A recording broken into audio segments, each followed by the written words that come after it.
Good morning everyone, welcome to Manadar study blog. I hope তোমাদের সবার preparation খুব ভালো চলছে। সামনেই আমাদের ফুড এসআই পরীক্ষা, হাতে মাত্র আর কয়েকটা দিন সময় আছে। আমার তো 16 তারিখ এক্সাম পড়েছে, তোমাদের 16 না 17তে কত তারিখে এক্সাম কমেন্টে জানিও সবাই।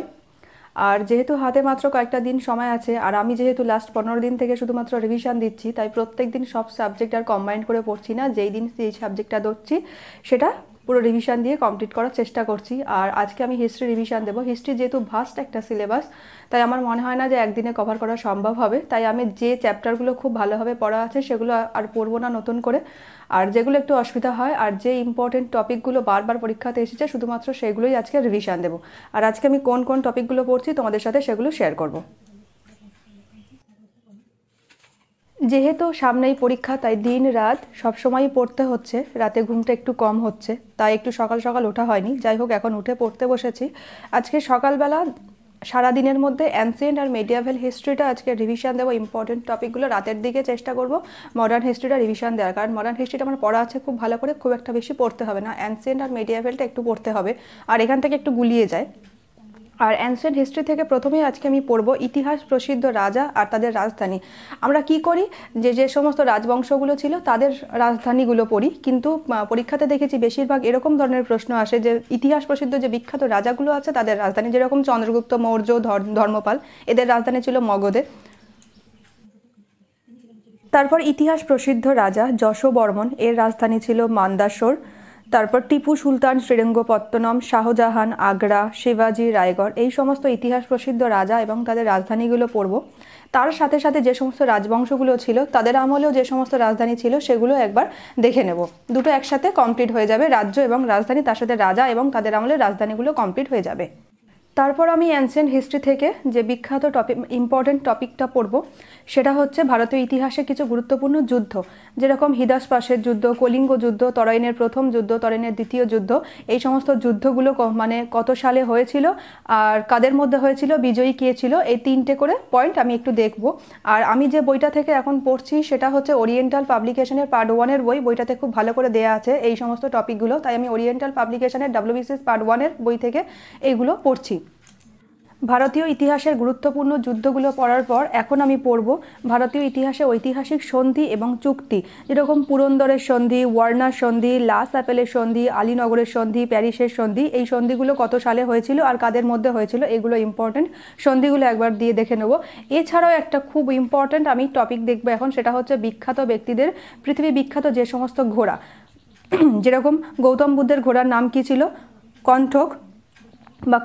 তারপর নেপোলিয়নের ঘোড়ার নাম হচ্ছে মারেঙ্গো, আলেকজান্ডারের ঘোড়ার নাম হচ্ছে বুকি ফেলাস। এই সমস্ত বিখ্যাত ব্যক্তিদের ঘোড়ার নামগুলো একবার পড়ে নেব।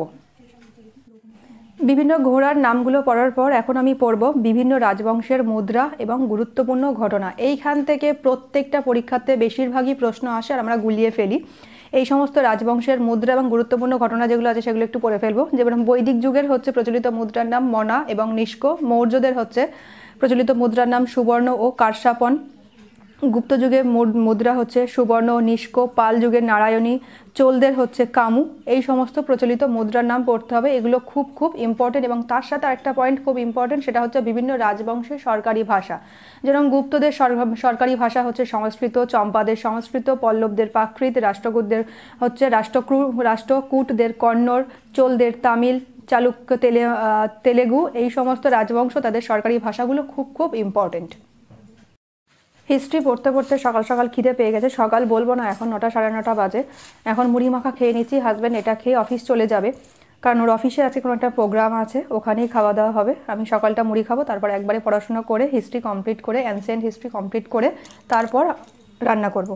মুড়ি খেয়ে এখন আবার ফের পড়তে বসে গেছি। এখন আমি পড়বো খুব ইম্পর্টেন্ট দুটো টপিক, সেটা হচ্ছে বিভিন্ন রাজা বা সুলতান যারা ছিল তাদের মন্ত্রীদের নাম। খুব ইম্পর্টেন্ট। যেমন আলেকজান্ডারের মন্ত্রীর নাম সেলুকাস, চন্দ্রগুপ্ত মৌর্যের চাণক্য, তারপর হচ্ছে নাগ দর্শকের মন্ত্রীর নাম শিশুনাগ, বৃহদ্রথ হচ্ছে পুষ্যমিত্র শুঙ্গ।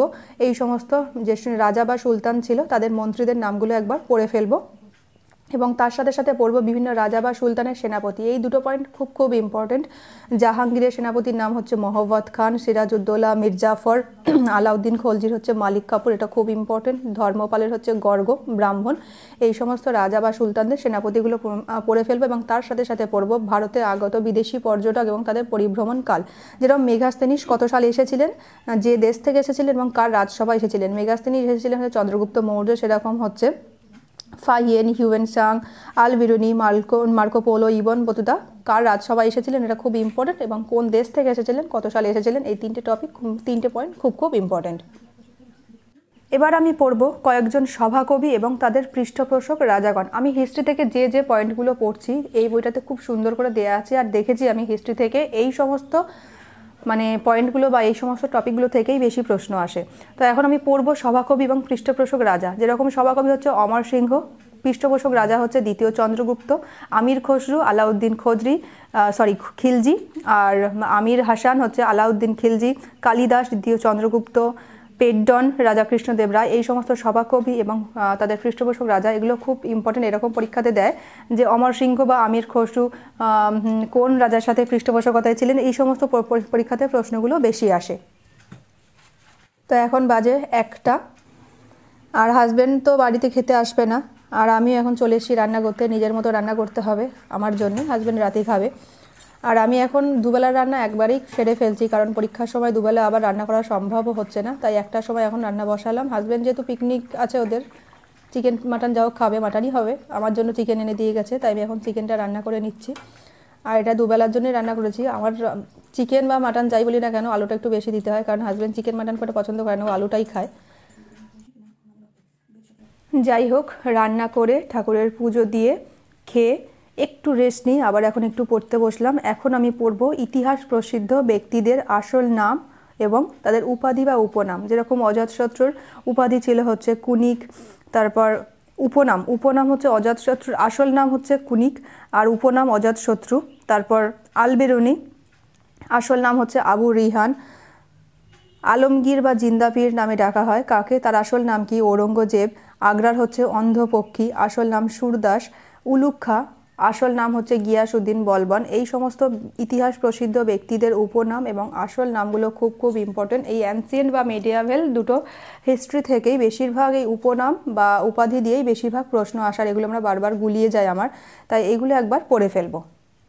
উপাধি ও উপনাম এই টপিকটা পড়ার পর এখন আমি পড়ব ঋগ্বেদে উল্লিখিত নদ নদী এবং তাদের বর্তমান নাম।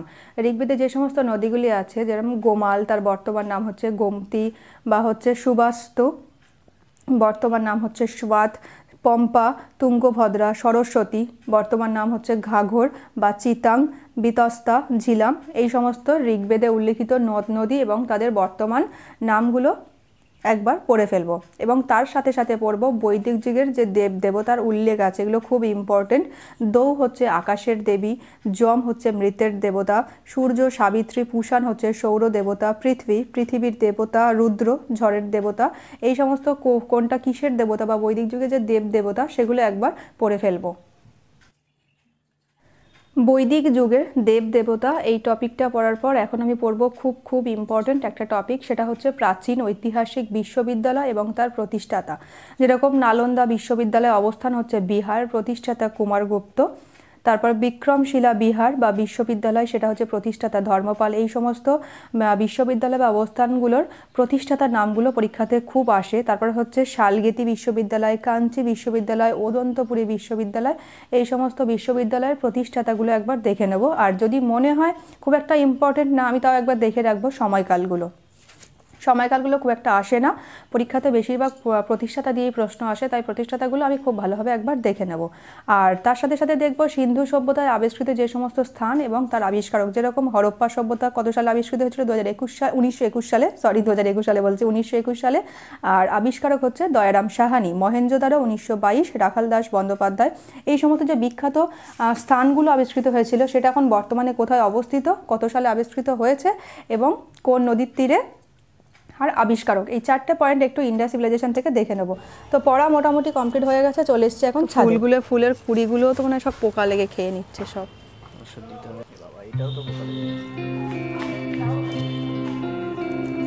সেদিনকে করে সার দেওয়া হলো, তাও আবার পোকা লেগেছে।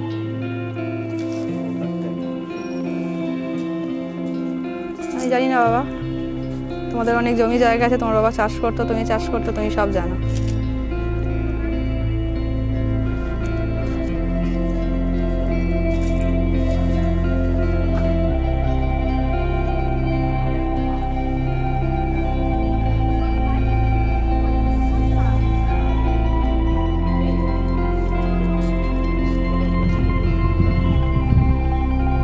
আবার দাঁড়া, হনুমানের দল আসুক, আবার নিয়ে চলে যাবে। ঠিক হয়েছে, ঠিক হয়েছে, ঠিক হয়েছে।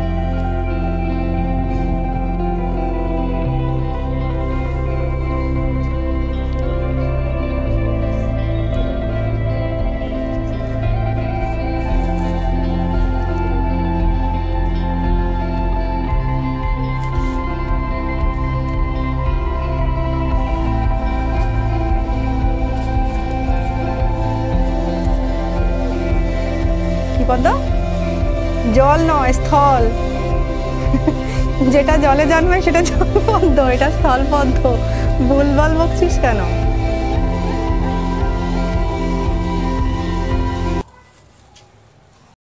সন্ধ্যা দিয়ে এখন টিফিন করতে বসেছি। হাজব্যান্ডের যেহেতু অফিসে প্রোগ্রাম ছিল, তো বাড়ির জন্য টিফিনও পাঠিয়েছে। তো এখন দুজনে বসে টিফিনটা খেয়ে নিই, খেয়ে দিয়ে নিয়ে আবার পড়তে বসবো।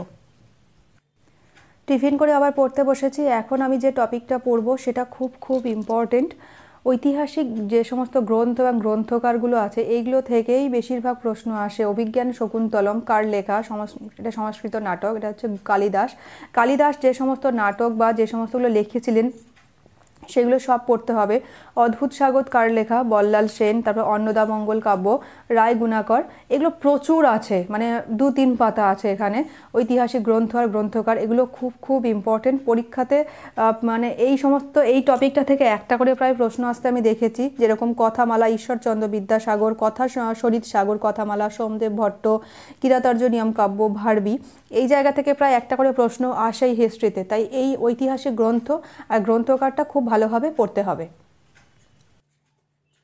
ইতিহাস প্রসিদ্ধ বিভিন্ন গ্রন্থ এবং গ্রন্থকার, এই টপিকটা পড়ার পর আজকে আমি পড়ব অ্যানসিয়েন্ট এবং মেডিয়াভেল হিস্ট্রি থেকে লাস্ট টপিক, সেটা হচ্ছে বিভিন্ন ঐতিহাসিক প্রশস্তি ও লেখক। যেমন এলাহাবাদ প্রশস্তি কার লেখা? সমুদ্রগুপ্ত। তারপর হচ্ছে ভিতারি স্তম্ভ লেখ, এই সমস্ত যে প্রশস্তি বা লেখাগুলো আছে, কার কাহিনী লিখিত আছে এবং রচনাকার কে, সেটা একবার পড়ে নেবো। এটা আমার আজকের লাস্ট টপিক। তো আজকের ভিডিওটা এই পর্যন্তই। আজকের আমার ভিডিওগুলো যদি তোমাদের ভালো লেগে থাকে, যদি ইনফরমেটিভ মনে হয়, তাহলে প্লিজ লাইক করো, কমেন্ট করো, শেয়ার করো এবং সাবস্ক্রাইব করো। এভাবেই পাশে থেকো। টাটা।